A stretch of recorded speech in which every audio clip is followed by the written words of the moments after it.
Fala galera, beleza? Professor Erickson aqui. Hoje a gente vai estudar História 1, volume 2, capítulo 6, primeiro ano do ensino médio, a África Antiga.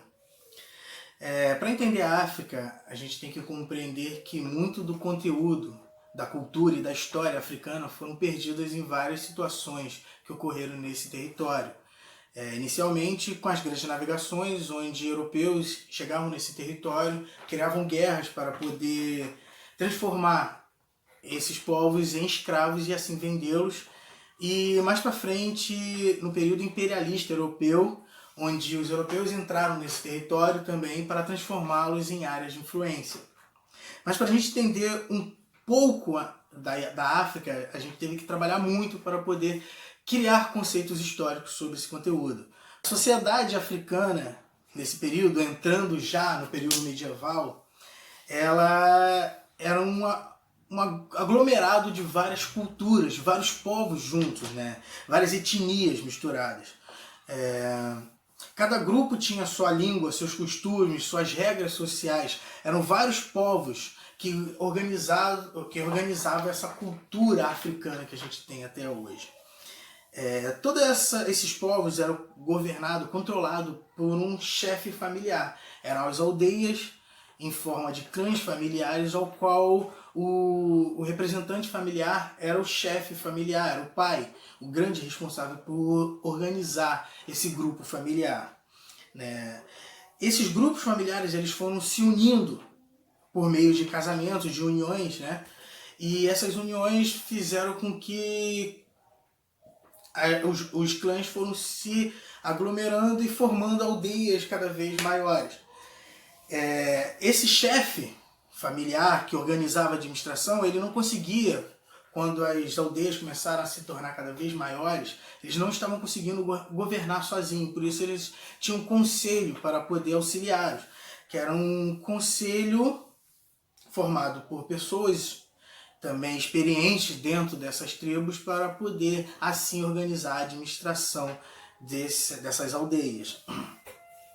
Dentro da cultura desses povos africanos tinha a poligamia masculina, que era o que garantia a união das aldeias, porque o homem ele poderia casar com uma representante daquela aldeia e assim unificar aquela aldeia a ele, ao grupo dele. E assim as aldeias iam se unificando e cada vez crescendo mais o grupo, né? Aquele território. Essa união de aldeias foram gerando alguns reinos, né? Reinos que tiveram bastante importância dentro dessa história africana. Na religião, eles tinham vários cultos religiosos, porque cada grupo familiar tinha um modo diferente de ter a sua cultura, apesar de todos estarem dentro do território africano, todos fazerem parte de uma cultura africana, mas cada um tinha um culto religioso, uma forma religiosa de ter as suas representações religiosas. Essa unificação entre as aldeias foram criando reinos. Um desses reinos, que tem grande importância na história africana, é o reino de Gana. A defesa, né, desse reino era feito contra as invasões, para que eles não sofressem invasões. Inicialmente, eles começaram a organizar sua defesa contra os povos berberes, que eram grupos muçulmanos que vinham com a intenção de expandir a sua cultura, a cultura muçulmana. O reino de Gana foi muito importante para a administração econômica da África. Eles tinham como atrativo econômico o ouro. Por isso eles eram conhecidos como Reino do Ouro também, por causa da grande quantidade de ouro que tinha nesse reino africano. Eles também tinham bastante desenvolvimento econômico na base dos escravos, eles vendiam bastante escravos também, eles dominavam o território e faziam com que esse território, com aquele povo daquele território se tornassem escravos, o que garantia a eles uma boa economia em venda de produção do ouro e venda de escravos. O reino ganês ele começa a declinar devido a essas invasões desses berberes, né? Que eram esses povos muçulmanos, que tentavam expandir a sua cultura islâmica, né, entrando em territórios principalmente na África ali, já que no norte da África muitos territórios já tinham se tornado muçulmanos.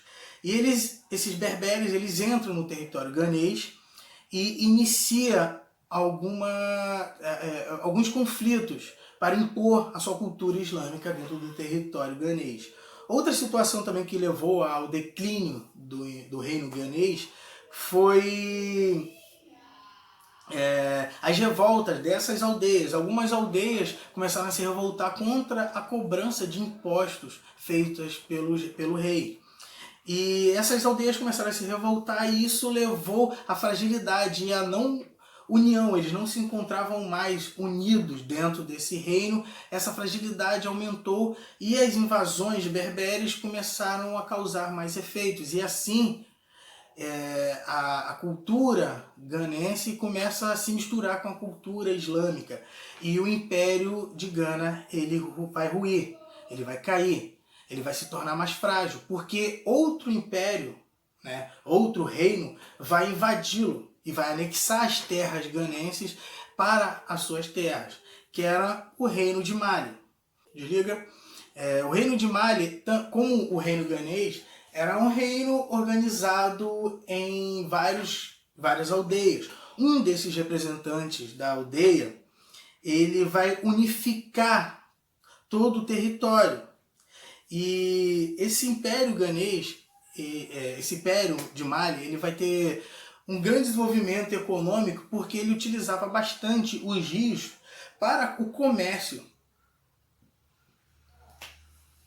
Inicialmente, esses Malis eles eram caçadores e coletores, eles não tinham uma cultura de agricultores e pastoreiros. Com o início da sedentarização, eles começaram a organizar essas aldeias. Organizando essas aldeias, eles começam a ter o comércio baseado na navegação desses rios, como o rio Níger, que era muito importante, né, para a economia, para a política e para a cultura do Império Mali. A política deles era descentralizada. Eles tinham uma tolerância maior à religião, né? Tinham vários cultos religiosos dentro do Império Mali. E eles iniciaram essa expansão do seu território e conquistaram vários territórios. Inclusive, conquistando o reino de Gana, eles começaram a se tornar esse Império de Mali, eles se tornaram o maior produtor de ouro da África. Eles tinham tanto ouro, mas tanto ouro, que eles começaram a ter grande desenvolvimento comercial com base nesse ouro. Como todos os impérios, principalmente na África, lá eles começam a sofrer alguma crise, principalmente quando você conquista uma grande extensão territorial e você não consegue administrar diretamente. E essa má administração fez com que o Império de Mali sofresse alguma crise. Algumas crises, né? O Império de Mali também era muito desenvolvido no comércio do sal. Logo que eles expandiram o território até o deserto. Embaixo do deserto, que antes era rio, né, existia bastante água ali que começou a produzir sal. Então eles cavavam, tiravam o sal e garantiam no comércio do sal e do ouro o seu desenvolvimento econômico. Uma crise, um conflito de sucessão para ver quem ia tomar posse desse reino, iniciou a fragilidade do Império de Mali, né? Foi quando um representante da cidade de Gao, né, o Soni Ali, ele vai se emancipar, né? A cidade vai se emancipar, que fazia parte do Império de Mali, e ele vai se emancipar, vai se organizar e vai tomar todo o Império. E vai anexar o Império de Mali, e assim ele vai administrar o Império de Mali até a chegada dos europeus, isso já no período imperialista. Esse Império de Mali vai durar até esse período, quando os europeus vão chegar e vão descentralizar totalmente aquela administração que existia na África.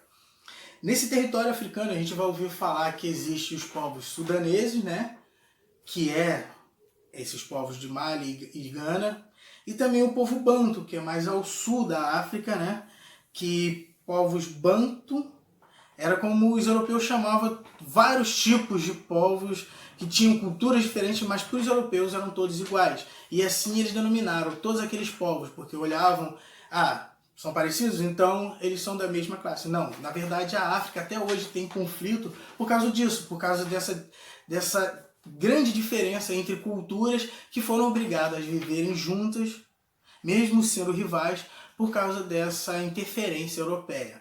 Beleza? Por hoje é só, galera. Vamos pegar a apostila, fazer os exercícios e é isso aí. Até a próxima. Valeu!